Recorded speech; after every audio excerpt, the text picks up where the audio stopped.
And good morning. Welcome everyone to the Namaste Center. It is Father's Day 2012, and it is so wonderful to see everyone here, and also those of you that are tuning in via the web. So happy Father's Day to all the fathers out there today. But I didn't actually choose a talk on Father's Day. I chose something that's been up. I think anyone who does this work, teaching and speaking, they tend to direct messages based on what they're going through at the present time. You always sort of have that underlying message of Charlotte or anyone who's speaking. So, of course, Eat, Pray, Love was something that's been on my mind lately, and maybe in a little different context than what you may have thought before you came here. But who saw the movie or read the book? So, very good. It was such a great story. And, it's just so reflective. And the reason it came up for me is because it's such a great message as far as, Elizabeth Gilbert, the author, she basically, was at a point in her life when it was just like everything was just, her marriage was not working and her job, it was just the rat race of life, I guess we call it. Everything external was just like, ugh. And sometimes, I think we all may relate to that. Sometimes life just we get carried away with life and we forget to eat, pray, love. And so she took a journey across the world and, of course, wrote the book which is really summarizing her experience. But, the idea of her, tour of Italy and then on to India and then on to Bali, and her experiences with her spiritual master, her lover she found, and of course the food along the way was just beautiful. And what was so beautiful is it was simple, it wasn't so grand or anything really elegant or fancy, but just simple and fun and beautiful. And so I want to start with, the eating part of it, because I have to admit, there's not much I like more than good food. And I mean good food. It's got to be good food. I don't like crap food. And so the drive-in is not what I'm talking about. But good food, and when we prepare it with love, is, I think it's just so meaningful. And then if you can share that food with someone you love or a family, it's all the more greater of an experience. And I look at that experience of breaking bread as a very sacred opportunity for us to be together. Not just slapping a frozen dinner on a plate, but really taking the time to love and be with the food and plan and really put your heart and soul into it. I had a great opportunity here locally. Carrie Lindsay, who owns Highland Lake, I'm not going to go into it. It doesn't matter. It really doesn't matter what he does there. But anyway, I was with Carrie this week, and we had a discussion. And one thing he was talking about, which was actually very appropriately in line with this, was the idea of having like a silent breakfast. And it would just be where you were fully present with each other and fully present with your food and paying attention and no talking. So that's another experience. One experience may be bringing out the delicious wine and having a great meal with all your friends and laughing and talking. But this whole idea of a silent breakfast he's come up with, and we've talked about doing one maybe before service some Sunday, which I think on the lake, I think it would be a beautiful experience. He also is he's very passionate about food and sustainability, and he's built a beautiful community over there at Highland Lake, which is it's pretty far along. I was shocked in a good way. But that being said, he's got an organic garden. He has a beautiful site that he's building on the lake. And a whole lot of what he teaches and what his belief is the whole idea of food and how we can use that to create relationship and really get back to simplicity. And his building is called Tresca's Porch. His mother is a wonderful woman. And he loves her and adores her, you can tell. And he's going to have just around the porch, you can just sit and dine, and everybody's going to go pick the food, and they're going to go cook the food together, and you're going to share the food. That is what I'm talking about when I say eat. I'm not talking about running through Wendy's and getting a Frosty and a Big Mac, or two different restaurants. But, anyway, and I'm not condemning or judging, but really the whole ceremony of food and using food as medicine and healing and with love. So it really is something to pay attention to, because the whole message I'm choosing to relay today is really getting back to simplicity, getting back to what is meaningful in our life, and taking a look of maybe I'm spending too much time out here running around when this is really what I'm looking for. We think we want this big thing or this job or what have you, but really what we're all seeking is just that sense of peace and connectedness. And that's where I think we're all headed. So of course, eating is a big part of the journey. Being around this area, of course, we are so blessed with all these tailgate markets where you can get good food. So there's no excuse for, not getting good quality organic food, fruits and vegetables and free-range meats. It's great. So we are, I'm a great speaker for Western North Carolina because I just love it here. I love everything about it, and I think that's a great asset we have here. So I want to move on to pray, and it's another thing. I'll speak for myself, when I get out of balance, sometimes I'm too busy because in my schedule I've done everything except take that few minutes in the morning to get centered, take the breath, and read maybe from A Course in Miracles, or just meditate something to get my day started and centered. And the Course in Miracles says just 5 minutes in the morning. All the Holy Spirit's asking for is just give the 5 minutes to the Spirit and just turn your day over. Say, this is how I'd like my day to look and be, and please take it from here. And if we would just do that minimal bit, then our whole day could be wonderful. Instead of just jumping out of bed, grabbing the newspaper, turning on the news, and sucking down the coffee, maybe starting a little gentler with the day. There's been a quote all over Facebook this past couple of weeks, and I hope to phrase it correctly. It basically says,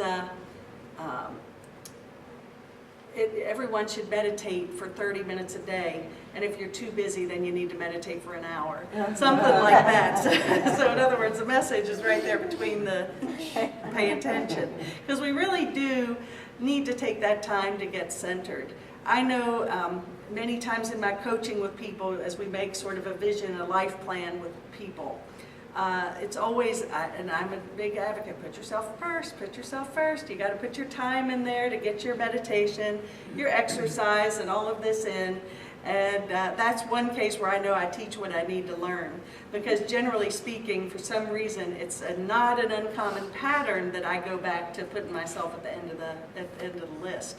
And I think that many of us could relate to that, and I say that not to say, oh, Charlotte puts herself at the end of the list, but rather say maybe I could guess that some of you may do the same, just guessing. Maybe you can relate, maybe not. But we have to really go back to, taking that time to nurture our soul. We've got there again around this area beautiful mountains and scenery. Carl Sandburg, if you really are a good hiker, you can go to the top of Big Glassy. And if you're just a light walker, you can walk around that beautiful lake there. Either way, it's fit. There's a fit there for everyone, I think. It's one place I love to go to nurture my soul. I think it's a beautiful place. And something about being in nature is so powerful.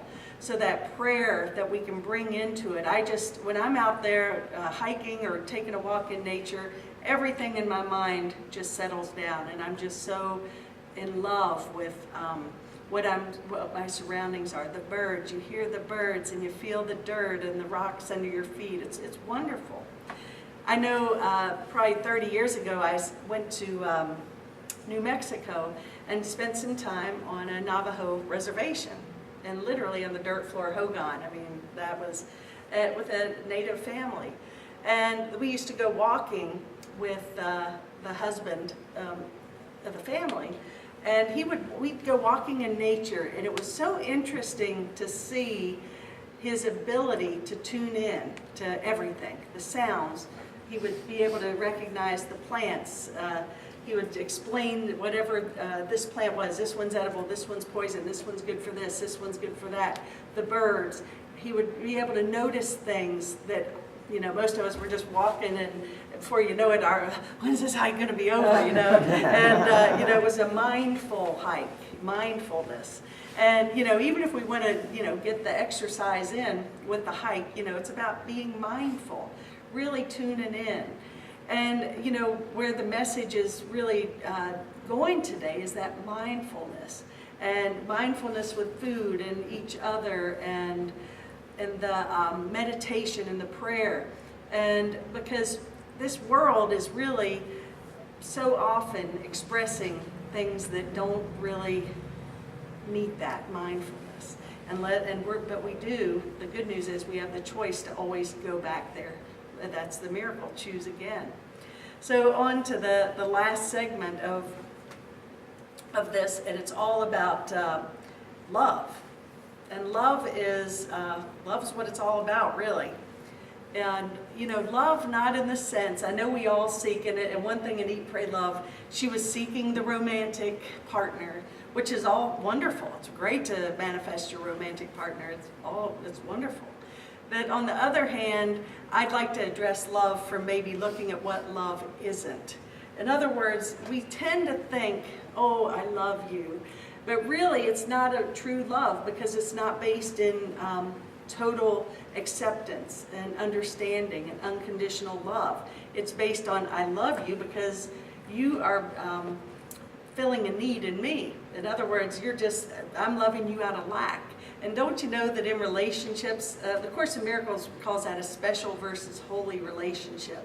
A special relationship is one where it's based on need, where holy is where it's based on unconditional love. I love you no matter what. And it also expresses the fact that, we are here to love as God loves. And God loves us totally and unconditionally. And we have that capacity and capability within ourselves, but we have to choose that. And it talks also about, in the idea of special versus holy relationship, it says that we're seeking the same love with everyone. So that means total and unconditional. So although I may have a different relationship with each and every one of you, and then of course different areas of my life and beyond, that my goal is to love everyone unconditionally and totally. And it talks about, although the form of our relationships may vary, we may have our partner, we may have our children, we may have our friends here, our work friends, etc. But the one thing that never ceases to change is the content we're seeking is the same, and that is total love and appreciation. So that's a hearty, hefty call to step up to. But it really is, that's our job, that's our work, is to unconditionally love everyone and everything. And it's sometimes hard. It's also, as we talk about here, I know that the Course in Miracles, we often say it's really spirituality for grown-ups, because it asks us to 100% take responsibility for everything in our life. No exceptions. So in other words, anything that I'm drawing in moment to moment, that is actually just mirroring an unhealed aspect of myself. And it's up to us, when we know we're healed in an area versus maybe needing a little work, is if Jake, for example, is provoking a charge in me, then it's my stuff. If he's acting silly, I can say Jake's being silly, but I don't have it's not like wrecking my day. I don't have an emotional investment about how Jake is acting. It's really up to me to look at my feelings around it, my experience around everything, and say, well, this is mirroring something, but I'm not emotionally invested in it, so it must not be my gig to fix right now. So it's always recognizing, taking that responsibility, healing every thought we think, every action we take, because this is big. I mean, things on this planet are moving so fast. We're really moving into a place of such higher consciousness. And I was reading something this morning that really just, there again, it was written years and years ago, and it was talking about the idea of getting out of our head. This is the message everyone's teaching these days. Get out of that thinking mind and move into our heart. Live our life not by our brain, but by our heart. And when we do that, that message is one that just creates more of the same, that vibration of love and healing and unity. And then, of course, as I was reading that in something else, I read right in here where in Bali, remember the cute little master that she was working with, and she ended up studying with him and doing his, and transcribing for him? Well, of course, she was teaching him English. And what did he say? To find the balance you want, you must keep your feet grounded so firmly on earth that it's like you have 4 legs instead of 2. That way you can stay in the world, but you must stop looking at the world through your head. You must look through your heart instead.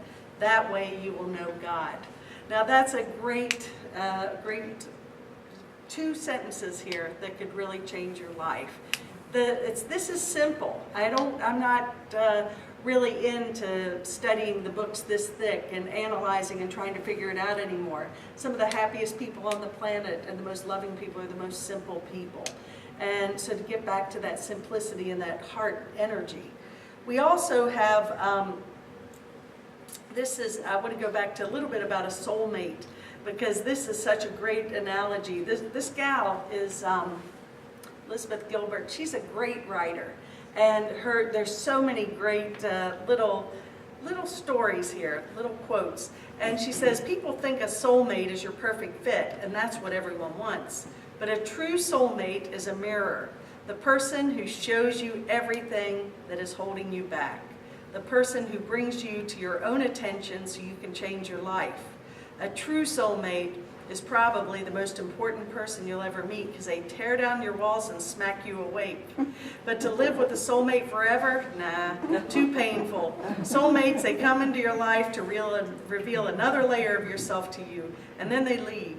A soulmate's purpose is to shake you apart, tear down your ego a little bit, show you your obstacles and additions, break your heart open so new light can get in, and make you so desperate and out of control you have to transform your life and then introduce you to your spiritual master. Is that great or what? And I just think that, that's what our soulmates do. It's not like we just find our soulmate and, it's like we go out into the sunset. The most important people in our life, those soulmates, are the ones who just really shake it up for us.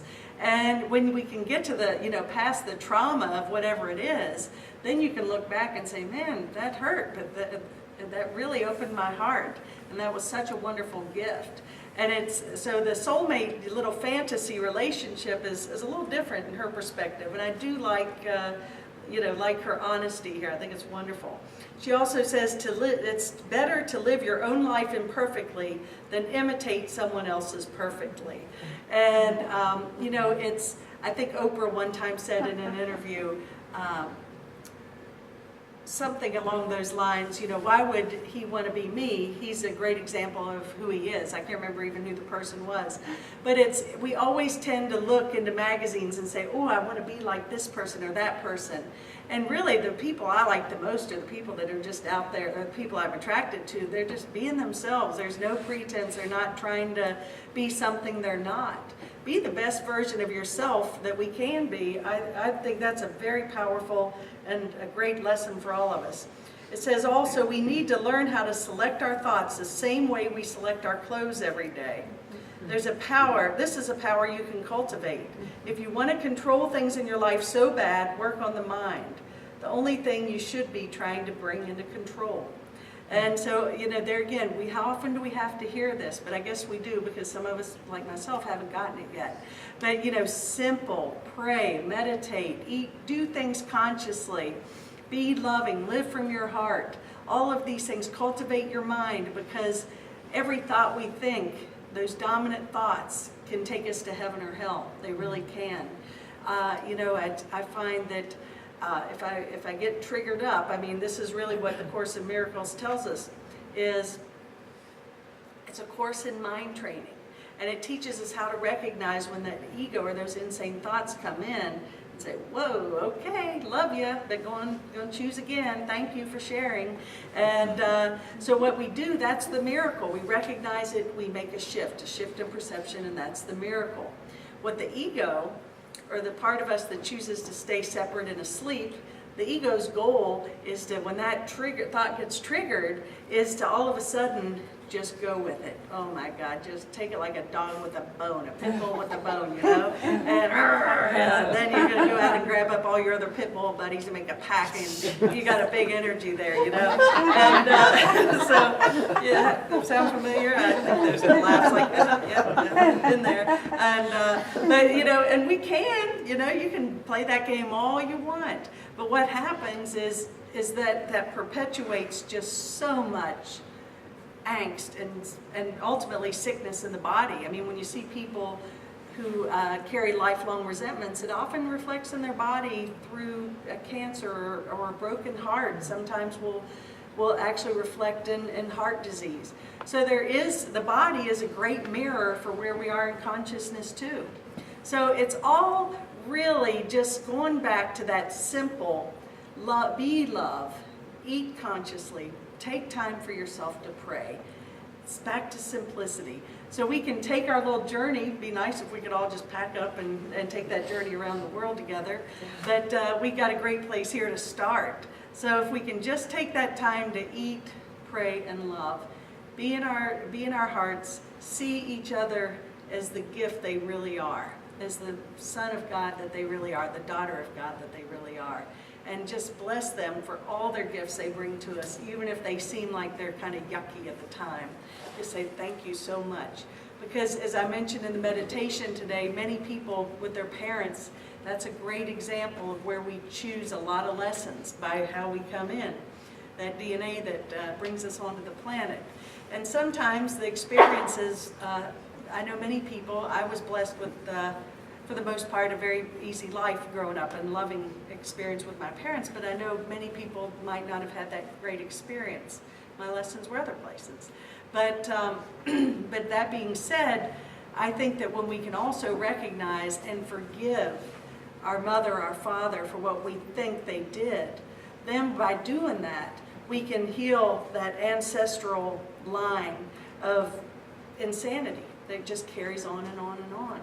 I know that we did a healing last week. I had, as many of you may or may not know, I am a Hatfield. My mother is Dorothy Hatfield McGinnis, and she is a descendant of Devil Ants in that clan, and so I've got some of that DNA. And someone had seen a lot of Hatfields behind me last Sunday in here, and there was a healing that we did. And it just went back 43 generations. And it's amazing. So we do have that power, and not only just blessing and cutting that cord and really not continuing that insanity through, but then we set the space for future generations. So when we really put these principles into practice, not only do we benefit and our lives change and we experience peace and love and gratitude and all good things, but we also are giving a great gift to everyone on the planet. So I hope you all will consider eating, praying, and loving more from your heart, and have a great week. And many blessings to our fathers and all of the mothers too. Namaste. Namaste. Namaste.